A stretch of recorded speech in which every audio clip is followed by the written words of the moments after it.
బీరుట్పై బాంబుల వర్షం కురిపిస్తోన్న ఇజ్రాయెల్ హెజ్బొల్లాకు మరో బిగ్ షాక్ ఇచ్చింది. తాము చేసిన దాడుల్లో హెజ్బొల్లా చీఫ్ హతమైనట్లుగా ఇజ్రాయెల్ ప్రకటించింది.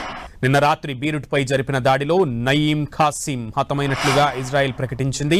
ఇప్పటికే వరుస దాడులతో ఉక్కిరి బిక్కిరి అవుతున్న లెబనాన్కు ఇది పెద్ద దెబ్బ కానుంది. ఇప్పటికే వరుస టాప్ కమాండర్లను మట్టుపెడుతున్న ఇజ్రాయెల్ ఇప్పుడు ఖాసింను కూడా హతం చేసింది. నిన్న లెబనాన్పై ఇజ్రాయెల్ భీకర దాడులకు పాల్పడింది. 10 నిమిషాల వ్యవధిలో లెబనాన్లోని పలు ప్రాంతాలపై 100 ఎయిర్ స్ట్రైక్స్ చేసింది ఇజ్రాయెల్. ఈ దాడుల్లో ఇప్పటి వరకు 254 మంది ప్రాణాలు కోల్పోయినట్లు తెలుస్తోంది. వందలాది మంది గాయపడ్డారు. క్షతగాత్రుల హాహాకారాలతో అక్కడి పరిస్థితులు దారుణంగా మారిపోయాయి. మృతుల సంఖ్య మరింత పెరిగే అవకాశం ఉంది.